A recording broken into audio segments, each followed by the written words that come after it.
Knock this shit out. She'll be sitting down. Yeah. Okay. She's sitting down. Picture this. You're a Hollywood actor at the peak of your career, sitting across from one of cinema's most brilliant and dangerous directors. Quentin Tarantino wants you for his next masterpiece. This could be the role that defines your legacy. But there's just one problem. You're about to make a mistake that will get you permanently erased from his cinematic universe, and you don't even know it yet. Question, I'm not your slave and you're not my master. You can't make me dance to your tune. I'm not. Quentin Tarantino doesn't do subtle. When he loves you, he'll cast you in movie after movie. But when he's done with you, he doesn't just move on. He explodes you out of his world so completely that it's like you never existed. There's no fading out, no gentle goodbye. One day you're in his inner circle, and the next day your name has been completely deleted from his vocabulary. For 3 decades, Tarantino has crafted genre-bending masterpieces that redefine cinema. Reservoir Dogs, Pulp Fiction, Django Unchained, each dripping with his signature style and absolute control. His sets are sacred temples where every word must match his vision perfectly. And when actors step out of line or challenge his authority, he doesn't adjust his vision. He surgically removes the problem. What I'm about to tell you will shock you. These aren't stories about creative differences. These are tales of Hollywood legends who crossed lines they didn't know existed, triggering Tarantino's nuclear option. Some were fired mid-production. Others were quietly erased from future projects. All learned the same brutal lesson. In Tarantino's world, loyalty isn't just expected, it's the price of admission.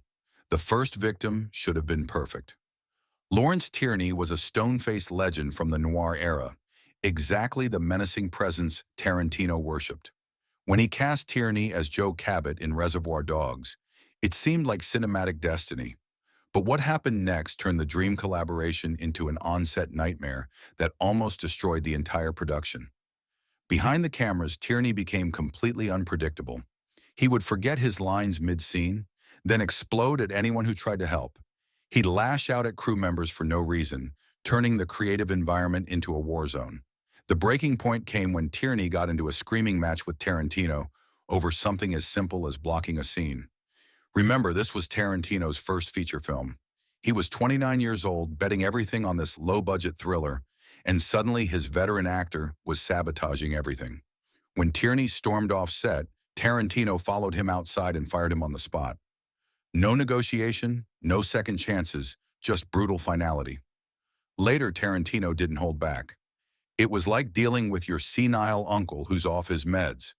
But here's where his ruthlessness becomes truly chilling. After Reservoir Dogs became a cult classic, he never mentioned Tierney again.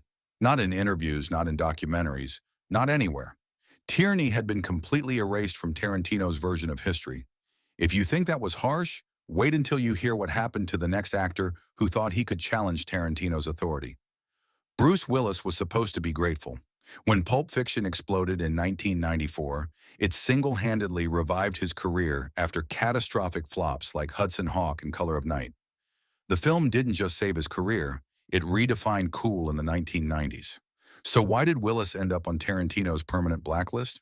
Willis brought his trademark Hollywood swagger to the set, but Tarantino's scripts are sacred texts where every word has been precisely calibrated. Willis, used to improvising and dominating film sets, didn't always follow Tarantino's rhythm.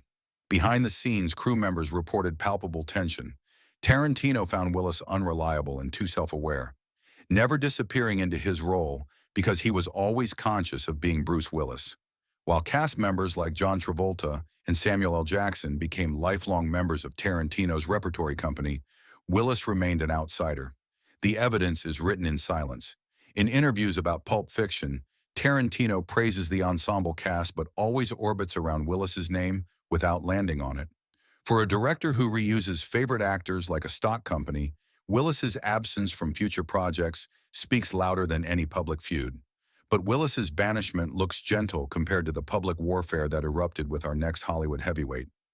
George Clooney thought he was safe after collaborating on From Dusk Till Dawn.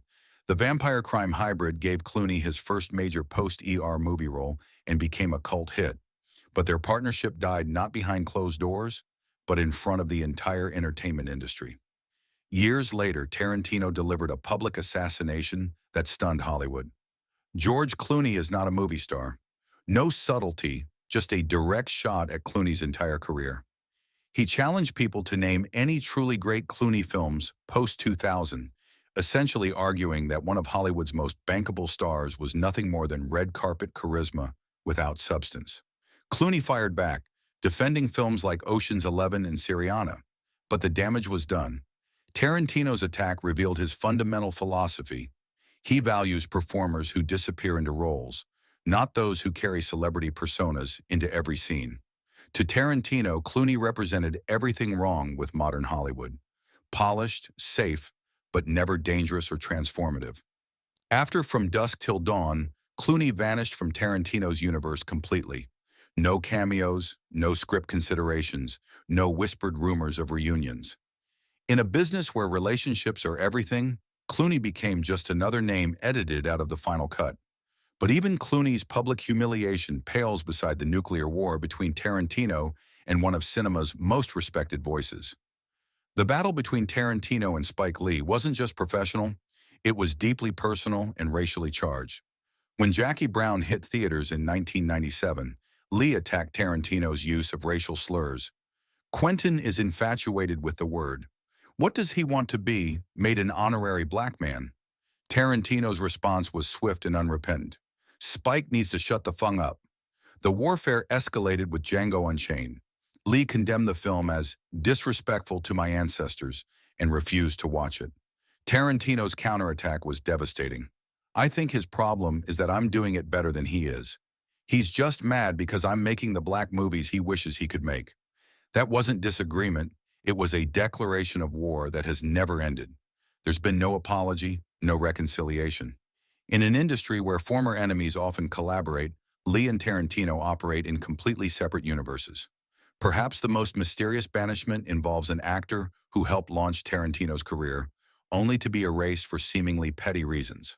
Steve Buscemi delivered one of the most memorable performances in Reservoir Dogs as Mr. Pink, whose anti-tipping rant became legendary. But after that breakout role, Buscemi was quietly phased out of Tarantino's universe. The persistent theory involves that famous tipping scene. Some crew members suggest Buscemi's stance wasn't just acting, but reflected his real views, crossing a fundamental line in Tarantino's world. When asked why Buscemi wasn't brought back for later films, Tarantino offered a chilling response. Sometimes people get one shot. That's the story. While other Reservoir Dogs actors became regulars, Buscemi was left behind for reasons that seem absurdly small. The final story reveals how quickly Tarantino can turn a dream collaboration into career-ending nightmare. Warren Beatty was supposed to be Bill in Kill Bill. The role was written specifically for him, tailored around his legendary presence. But the collaboration died before filming began. Beatty, an accomplished director himself, wanted creative input, suggestions, edits, tonal shifts. In Tarantino's universe, this was an unforgivable threat to his authority. According to David Carradine, who replaced Beatty, Warren was trying to direct the director, and Quentin doesn't play that. Tarantino's response was swift. Beatty was fired and replaced without ceremony. When pressed about the casting change, Tarantino revealed his philosophy. I needed someone who understood it wasn't their story. These stories reveal a darker truth about one of cinema's most celebrated auteurs. In Tarantino's universe, talent alone isn't enough. You need absolute loyalty and complete submission to his vision. Step out of line, and it doesn't matter how big your name is, you'll be erased so completely that future fans will never know you existed. Because being forgotten by Quentin Tarantino isn't just professional death, it's cinematic non-existence.